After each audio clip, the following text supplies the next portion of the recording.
Cartilage tissue is avascular, non-innervated connective tissue. Three types of cartilage include hyaline, elastic, and fibrocartilage. In all three types, the main cells are chondrocytes, which are found in spaces known as lacuna. The outer covering of most cartilages is the perichondrium, and that consists not only of fibrous connective tissue, but also contains the main cartilage builders, the chondroblasts.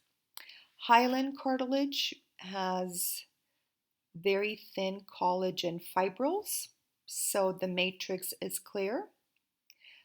In fibrocartilage, the collagen bundles are thicker, so they're visible. Elastic cartilage contains lots of elastic fibers. Locations of cartilages would be as follows. For elastic cartilage, remember E for elastic, E for epiglottis, the little cartilaginous structure that closes off the windpipe when you swallow. The other E to remember is the external ear. For fibrocartilage, remember discs, intervertebral disc, interpubic disc, articular discs of joints, such as the menisci of the knee. The remaining cartilages are hyaline, the most common, embryonic, costal, articular, external nose, much of the respiratory system as well. Cartilage grows slowly, but it can via two methods. In appositional growth, it's the chondroblasts within the perichondrium that synthesize most of the matrix. Interstitial cartilage growth, as the name implies, comes from inside within the cartilage, and this is where chondrocytes secrete most of the matrix. Looking at a long bone, we could identify the two ends, and those are called the epiphyses. The middle portion is the diaphysis. This is where you would find the medullary cavity, lined with a thin membrane known as the endosteum, and usually containing yellow marrow, which is fat storage. The two ends of a long bone are capped by a hyaline articular cartilage. Semi-cross section, semi-longitudinal section of part of the diaphysis again shows the medullary cavity with yellow marrow. In addition to that, it shows the outer periosteum, in which the osteoblasts, the bone builders, and the osteoclasts are found. Sharpie's fibers are simply anchoring collagen fibers extending from the periosteum to the bone.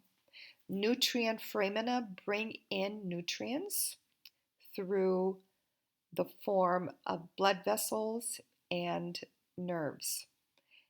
The lining of all the cavities inside bone would be via a thinner membrane known as endosteum.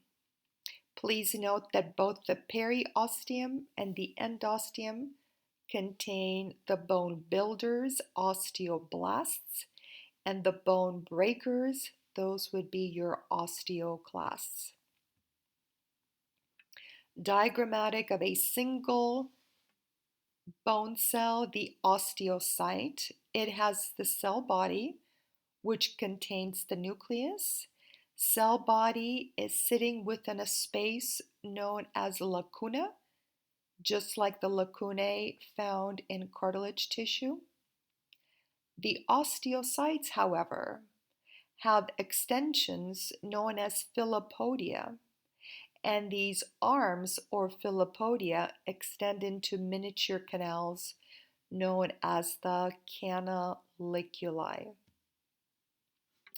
Two types of bone tissue, compact and spongy.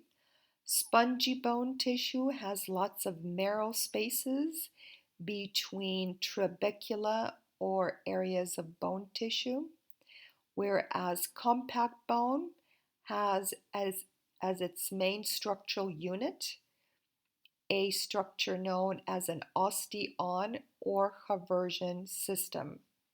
In this slide, you could also see that inside or at the center of each Haversian system is a central or Haversian canal.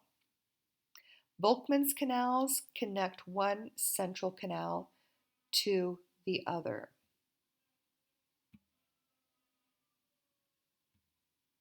In this slide, you could better see several osteons or Haversian systems.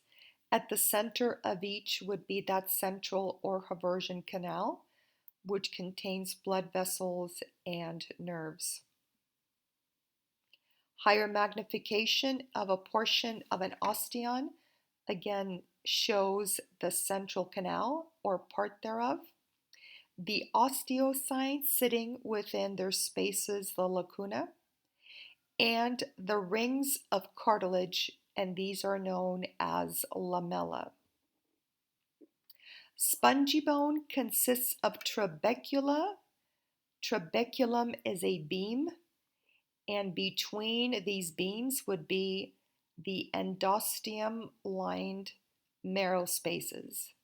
Marrow spaces would contain either red marrow, which forms blood cells, or would contain fat. In the adult, the marrow spaces that contain the red marrow would be primarily within the axial skeleton. Spongy bone within the plates of compact bone found in the skull is referred to as diplo. There are two methods by which bone tissue is formed. Endochondral is the most common, and it starts out with a pre-existing hyaline cartilage model, which is then replaced by bone. Please note that cartilage never becomes bone tissue. Cartilage is replaced by bone tissue. The more rare type of ossification or bone tissue formation is called intramembranous, and that takes place within a mesenchyme membrane. Intramembranous ossification occurs in most skull bones and the clavicle. So again, intramembranous ossification within a mesenchyme membrane, which transforms into bone tissue. Visible examples of intramembranous ossification at work would be the soft spots or fontanelles on a baby's skull.